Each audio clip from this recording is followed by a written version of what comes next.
¿Cómo está? En el aire, temas del día. Vamos de inmediato a revisar nuestra pregunta a Twitter. Si les parece, aquí está en pantalla. Tras oficializar su candidatura a las presidenciales de Venezuela, Nicolás Maduro llamó a estar atentos frente a un escenario golpista o una intervención militar extranjera.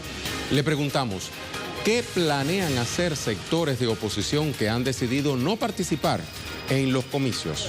Denos su opinión. Participe. Justo en Venezuela iniciamos. Acompañado por el pueblo, el presidente Nicolás Maduro presentó hace muy poco ante el Consejo Nacional Electoral su candidatura oficial de cara a los comicios presidenciales del 22 de abril. Lo vamos a ampliar como parte de nuestro primer tema del día. Junto a una nutrida masa de venezolanos que respaldan su candidatura a la presidencia, el jefe de Estado les entregó a las autoridades comiciales el Plan de la Patria para el periodo 2018-2025 y así ratificar el cumplimiento del legado del líder supremo, Hugo Chávez. Me tocó venir ante ustedes a tomar la bandera de la revolución, a tomar el mando de la patria y a jurar ante ustedes: seré leal con el pueblo, seré leal con Hugo Chávez. Y hoy puedo decir, 5 años después, he cumplido mi juramento de lealtad con el pueblo. He puesto mi vida al frente de ese juramento de lealtad. Y aquí estoy de pie, más listos que nunca para las batallas que están por venir. Pero el presidente no presentó su candidatura en solitario. Diversos movimientos políticos que integran la coalición de izquierda Gran Polo Patriótico respaldan la postulación del mandatario. El Partido Socialista Unido de Venezuela, el Movimiento Somos Venezuela, el Partido Patria para Todos, el Movimiento Tupamaro, la Organización Renovadora Auténtica ORA, el Movimiento Electoral del Pueblo, Unidad Popular Venezuela, el Movimiento Alianza para el Cambio, el Partido Comunista de Venezuela y el Partido Podemos oficializaron su respaldo al jefe de Estado ante el Consejo Nacional Electoral. También la víspera, recordemos, durante su encuentro con militantes del Partido Comunista, Nicolás Maduro llamó a la construcción de un frente amplio de la patria, conformado por los movimientos políticos y sociales que lo apoyan. ¿Para qué? Bueno, pues para emprender juntos la lucha revolucionaria y socialista en pro de la nación.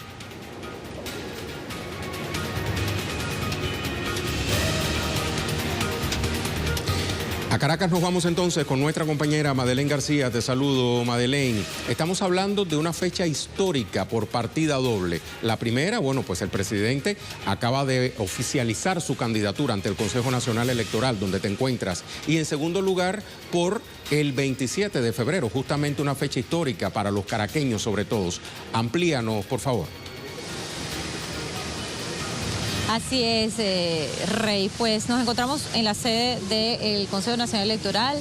Justo como lo señalaste, hace pocos momentos el presidente Nicolás Maduro oficializó su candidatura para las elecciones presidenciales del 22 de abril y una fecha histórica, como tú lo has dicho, pues hace ya más de 20 años ocurrió aquí el llamado Caracazo. Precisamente la gente se volcó a las calles tratando de rechazar las medidas impuestas por el gobierno de entonces, que se basaban en el Fondo Monetario Internacional. La pobreza llegaba aquí, a Venezuela, a más del 80%, y así inició Nicolás Maduro su discurso diciendo que él pudo salvar su vida de una bala justo ese día cuando pues las fuerzas militares y policiales salieron a las calles y dispararon contra el pueblo. pues hoy es el día histórico por ese evento conocido como el Caracazo. Ahora te cuento aún más. Este día inició con la reunión, el encuentro del presidente Nicolás Maduro, de sus allegados, de los fieles, si se quiere, al comandante Hugo Chávez en el cuartel de la montaña donde descansa eternamente. Allí renovaron, pues si se quiere, su juramento por continuar en esta lucha por la revolución bolivariana, y luego de allí salieron hasta acá, hasta el Consejo Nacional Electoral, recorrieron las calles del centro de la capital acompañados del pueblo, de la militancia chavista, y se reunieron aquí para esperar y acompañar al presidente Nicolás Maduro a inscribir esa candidatura. Como tú también lo informaste, no estuvo solo, 9 partidos políticos pues lo postularon. Ahora, el presidente Nicolás Maduro luego se dirigió a la militancia que estaba agrupada, conglomerada desde muy temprano, justo acá al lado de nosotros, donde se encuentra la plaza Diego Ibarra, que queda detrás del Consejo Nacional Electoral, y allí dijo, bueno, que habían 2 escenarios. El primer escenario, que la oposición pues inscribiera a su candidato y desde allí iban entonces a la batalla electoral para ganar las presidenciales. Y el segundo escenario, que no se inscribiera, y de no inscribirse entonces habría que salir nuevamente y con mucha más fuerza para ganarle a la abstención, porque ellos iban precisamente a llamar la abstención. De hecho, Rey, la oposición está dividida. Hay un grupo que está enmarcado dentro de la mesa de la unidad, de la llamada MUD de la mesa de la unidad, que ha dicho que estas elecciones son fraudulentas, que son ilegales, ilegítimas, y que por lo tanto ellos no irán a las elecciones y no hay un candidato. Pero hay otra oposición, que es la oposición más moderada, que dice que no hay que abandonar los espacios, y nos encontramos acá, Rey, porque estamos esperando que venga Henry Falcón, quien es el secretario general o dirigente principal del partido Alianza Progresista, y precisamente él viene a inscribir su elección. Es un candidato de la oposición que es disidente, si se quiere, de esta decisión de la oposición de la Mesa de la Unidad de no participar. ¿Qué ha dicho este partido político Avanzada Progresista, Rey Corrijo? Pues que hay que salir adelante, que las encuestas dicen que más del 70% de la población quiere ir a votar y que no se le puede violar su derecho para ejercer su derecho al voto. Y en este caso tiene que tener una alternativa diferente al chavismo para que puedan tener la decisión de votar por una opción o por la otra. También decía, por ejemplo, uno de los dirigentes principales de este partido político en horas de la mañana, que ellos, al reunirse con la Mesa de la Unidad, le presentaron estas encuestas, unas encuestas, además una medición que se hizo con la dirigencia de la oposición, y le decían, mira, Henry Falcón está por encima de Henry Ramos Alup. Se lo presentaron al propio Henry Ramos Alup, quien es el secretario general de Acción Democrática, el partido más antiguo de acá de Venezuela, de oposición, y le dijeron, mira, ¿por qué no decidimos ya y vamos al frente con un candidato unitario? Y pues ellos desecharon esto y dijeron, nosotros no creemos en encuesta y nuestra posición es decirle que no. ¿Qué dijo el presidente Nicolás Maduro? Bueno, que esta decisión de la oposición había sido motivada, dirigida por el gobierno de los Estados Unidos, y que por lo tanto ellos respondían a este llamado del gobierno de Donald Trump. Así las cosas, Rey, pues nosotros seguiremos aquí en el Consejo Nacional Electoral. Hoy un día histórico, hoy un día de inscripción, es el último día, porque los demás días ya tendrían el Poder Electoral revisar los recaudos de cada candidato y ver si cumplieron con todos los requisitos, bueno, para ya entonces anunciar que son candidatos oficiales y que corresponde entonces ahora continuar con el cronograma electoral de cara al 22 de abril. Rey. Muy bien, Madeleine, muchísimas gracias por este reporte. Hasta la próxima. Madeleine García, nuestra corresponsal en Caracas. Y mientras esto sucede fronteras adentro, por otra parte continúa la 37ª sesión del Consejo de Derechos Humanos de la ONU, donde el canciller de Venezuela, Jorge Arreaza, invitó al secretario general de Naciones Unidas a conformar un grupo de acompañantes internacionales para que justamente hagan eso, acompañen las elecciones presidenciales del 22 de abril. Nuestro enviado especial a Ginebra, Sergio Rodrigo, nos amplía. Saludos, Sergio.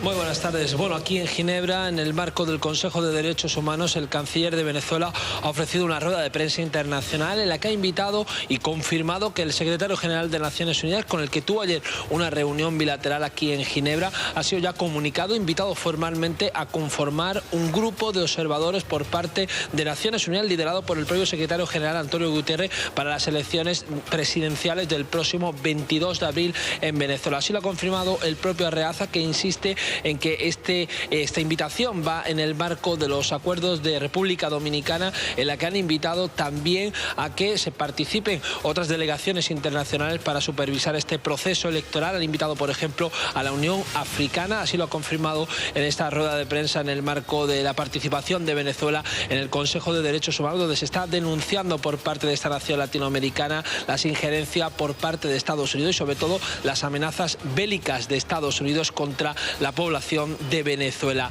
Hoy también se van a reunir la conferencia de países de desarme. Es un grupo de más de 60 países que rechazan el uso por parte de algunos estados de armamento nuclear, y en la que de nuevo Venezuela, con la participación e intervención del propio Arreaza, van a denunciar el uso de armas nucleares, sobre todo también las amenazas e injerencia de países como por ejemplo Estados Unidos, que ha tomado medidas unilaterales contra esta nación latinoamericana. Todo esto dentro del contexto de la celebración del segundo día del Consejo de Derechos Humanos, que se va a mantener aquí en Ginebra al menos durante un mes. Muchísimas gracias, Sergio. Sergio Rodrigo es nuestro enviado especial a Ginebra, Suiza. Vamos entonces a recordar nuestra pregunta del día.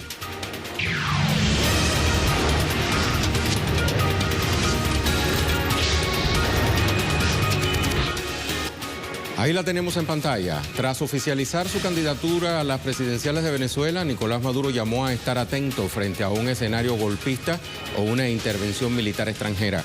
¿Qué planean hacer sectores de oposición que han decidido no participar en los comicios? Participe. Nos quedan algunos minutos todavía al aire. Y mientras le cuento que nuestra imagen del día hoy nos va a llevar hasta Roma. Habitantes de la capital italiana y quienes están de paso por la ciudad eterna fueron testigos de una nevada inusual, puesto que la temperatura media en invierno allí es de 8 grados sobre cero.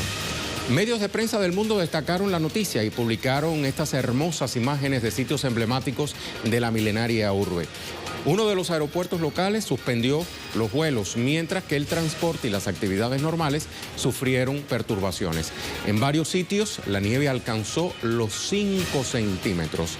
Con esta inusual nevada en Roma, nos vamos a la pausa. Pese a la tregua acordada en la ONU, los grupos terroristas atacaron con morteros el corredor humanitario establecido para la salida de civiles por Guta Oriental. Mientras tanto, las autoridades sirias no escatiman esfuerzos para ayudar a la evacuación de estos civiles que permanecen allí. Vamos a ampliarlo en nuestro segundo tema del día. De acuerdo con medios locales, los civiles no pueden utilizar el corredor humanitario establecido en el campamento de Wafidien, en Guta Oriental, por los 5 proyectiles de mortero contra el trayecto del corredor lanzados por los grupos terroristas que operan en ese sitio. Según informó Víctor Pankov, jefe del grupo de control de la zona de desescalada en esa localidad, hasta el momento se desconoce la cantidad de heridos por los ataques. Vamos a recordar que el presidente ruso Vladimir Putin ordenó establecer una tregua humanitaria por 5 horas diarias en Guta Oriental, anuncio que surgió luego de que la ONU aprobara el pasado sábado un cese el fuego por 30 días en toda la nación árabe. Al respecto, el portavoz de la presidencia rusa, Dmitry Peskov, se pronunció, vamos a abrir comillas, dependerá de cómo se comporten los grupos terroristas si siguen disparando y provocando. Esa fue la respuesta de Peskov a la pregunta de si la tregua podría extenderse. El portavoz del Kremlin afirmó, es lamentable que a la hora de hablar acerca de la situación en Guta Oriental nuestros interlocutores ignoren las atrocidades de los terroristas que se refugian allí y mantienen como rehenes a la población civil.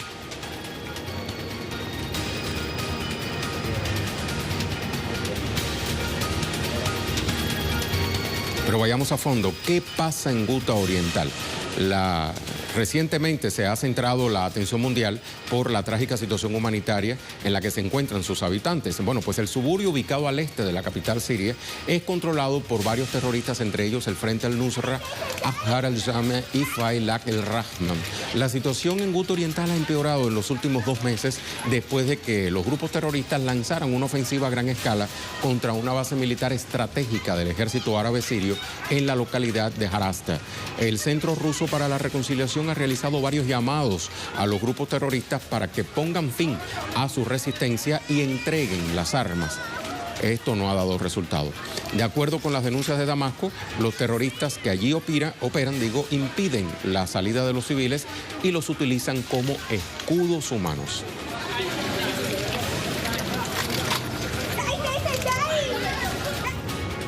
Nuestro corresponsal en Damasco, Hisham Wenus, nos tiene otros detalles. Saludos, Hisham.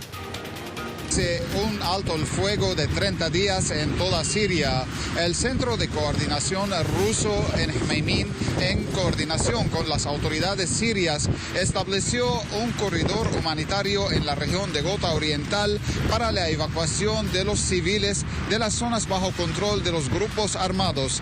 Impuso una tregua de 5 horas diarias cada día, de las 9 de la mañana hasta las 2 de la tarde, hora local de Damasco, con el fin de evacuar a los heridos, a los enfermos y también a los civiles, y estableció también un centro de acogida temporal en el campamento de Al-Wafidin, una zona residencial cercana a Ghouta Oriental, y asimismo una clínica móvil para prestar atención médica a los heridos y a los enfermos. Sin embargo, los grupos armados realmente rechazaron esta iniciativa y atacaron con proyectiles de mortero al corredor humanitario para impedir la salida de los civiles que, según afirma el Ministerio de Defensa ruso, los terroristas los mantienen como rehenes para utilizarlos como escudos humanos, y asimismo también para impedir la introducción de ayuda humanitaria en esta zona del país árabe.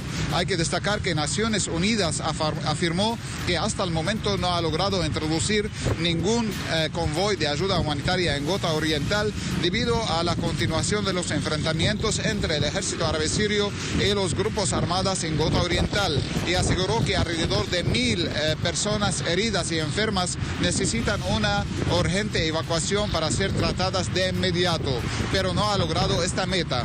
Sin embargo, las autoridades sirias afirman que no escatiman esfuerzos para garantizar la seguridad ciudadana y para ayudar a la evacuación de los civiles de Ghouta Oriental, una meta que afirma choca, además de la negativa de los grupos armados, también con la negativa de los patrocinadores de los terroristas, que son Estados Unidos, Turquía y algunos países europeos y regionales. Le informamos además de esto que el ejército árabe sirio se comprometió a esta tregua y no respondió a los ataques con mortero que en el corredor humanitario causaron un número de civiles heridos no determinado aún, en tiempo que los ataques contra Damasco con proyectiles de mortero causaron la herida de 6 civiles, además de colosales daños materiales en bienes públicos y privados. Rusia afirma que la actuación de los grupos armados realmente materializaría su apego a la tregua o no, y aseguró también que la duración de esta iniciativa rusa de una tregua de 5 horas diarias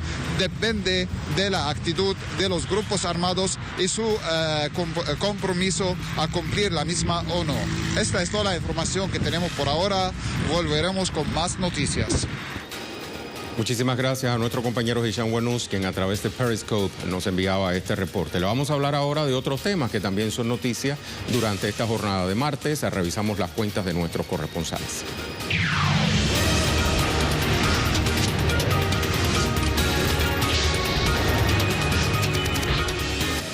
Comenzamos con Adriana Robreño en Brasil. Partidos políticos de izquierda y representantes de la sociedad civil critican la creación de un nuevo Ministerio de Seguridad Pública. Dicen que eso no resolverá la violencia y que no es más que un acto político de Temer para mejorar su imagen. Avanzamos con Edgardo Esteban. En Argentina hubo más de 700 casos de gatillo fácil en los 3 años de gestión de Mauricio Macri. La mayoría de los funcionarios policiales avalan que el suceso es por legítima defensa. Solo el 10% de los casos asociados con policías van a juicio. Esto es preocupante. Lorena Hoyos, Avianca despidió a 21 pilotos que participaron recientemente en la huelga general. ¿Qué garantías hay para la protesta social en Colombia? ¿Quién manda en este país? ¿El Estado o el gran capital? Interesante pregunta. Cristian Salas, Lenín Moreno se reúne con Thomas Shannon, subsecretario de Estado para Asuntos Políticos de Estados Unidos. En la reunión se abordó la relación bilateral e intereses para los dos estados. El subsecretario se reunió también con el presidente de la Asamblea de Ecuador. Y por último, vamos a ver qué nos dice Jaime Herrera. Pliego de reclamos de médicos y personal asistencial de Salud Perú. No a la privatización de hospitales, mejores condiciones, quiere decir equipos, instrumental y medicina, lucha contra la corrupción y aumento de escala salarial. Muchísimas gracias a nuestros corresponsales por estas informaciones que nos facilitan a través de sus cuentas en Twitter. Vamos a continuación a nuestro tema en desarrollo.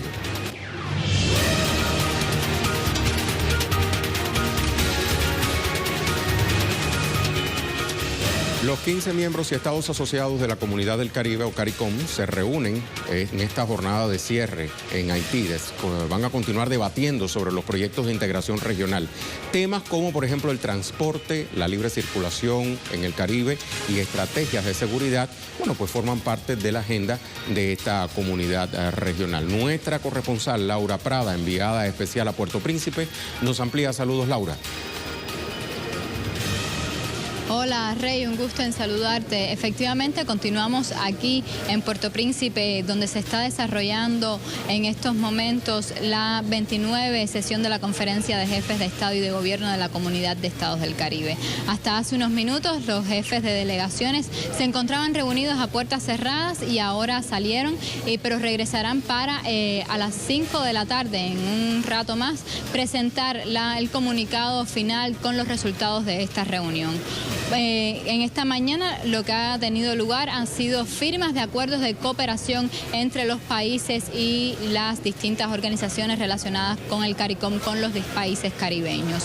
Durante la jornada de ayer anunciábamos que diversos temas como el cambio climático, la economía, el turismo, la comunicación aérea específicamente en la región eran algunos de los temas que se iban a estar abordando. Ayer también la delegación de Venezuela, que se encuentra participando como invitada a esta reunión, hizo llegar la invitación para que CARICOM acompañe las elecciones presidenciales del próximo 22 de abril en Venezuela. Por ahora esto es lo que tenemos, estamos expectantes a que se anuncie ese comunicado final de la reunión, Rey. Muchas gracias, Laura. Vamos entonces a recordar nuestra pregunta a Twitter. Tenemos respuestas.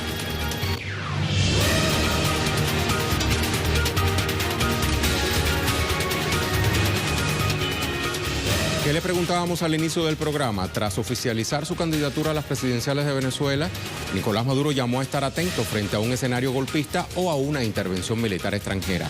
¿Qué planean hacer sectores de oposición que han decidido no participar en los comicios? Vamos a ver las respuestas. Por ejemplo, esta primera de Orlando Sandoval. No solo en Venezuela, sino en el mundo entero debemos estar atentos no por la oposición de Venezuela, sino por la codicia de Estados Unidos, que ahora sí pretende robarles el petróleo y otras riquezas que poseen ellos allá. Otra respuesta, la de Rafael Pérez, que dice: se esconden y justifican sus acciones en las dificultades del pueblo valiente que lucha por sacar el proceso adelante. Lo cierto es que los opositores no tienen ni seriedad, ni programa sólido de gobierno, ni respeto alguno por los venezolanos. Otra más, la de María Montaño. ¡Qué bien! Probablemente ni ellos lo tengan claro. Sus acciones siempre han sido incongruentes con respecto a su discurso y así querían gobernar. ¿A cuál de ellos le tocará tirar los dados esta vez? Saludos, Rey. Un abrazo al equipo de Temas del Día. Saludos, María Montaño. Se le extraña. David Grau, ¿qué nos dice? Como siempre, los sectores de oposición intentan deslegitimar los procesos electorales ante su incapacidad de presentar un proyecto de país. Solo siguen apostando a los lineamientos imperiales y una eventual invasión extranjera. Y tenemos por acá Z, Suicide. Es una opción sincera, pero lamentable. Sincera porque no tienen proyecto político alguno, lamentable porque solo apostarán por sus padrinos extranjeros que bloquean y desconocen la autodeterminación. Vamos al último de Ángel. ¿Saben qué pierden? Dice, la oposición o como se llamen, dueños de medios privados son traidores a la patria y lacayos obedientes del régimen estadounidense. Siempre. Muchas gracias a todas las personas que se pusieron en contacto con nosotros para responder la pregunta del día. Lo vamos a dejar como siempre con el video web del día, producciones audiovisuales que puede conseguir compiladas en la cuenta en Facebook de Telesur. Hace algunas semanas, unas misteriosas bolas de fuego surcaron el cielo de Perú. Científicos de la nación suramericana llegaron a una interesante conclusión. Fueron iluminados por el alfabeto cirílico, pues en la cubierta de las fulanas bolas de fuego aparecían rotuladas letras en idioma ruso. Espero que no sea Shagalatnaya Maruzhnaya o helado de chocolate, ¿no? Con estas imágenes nos despedimos.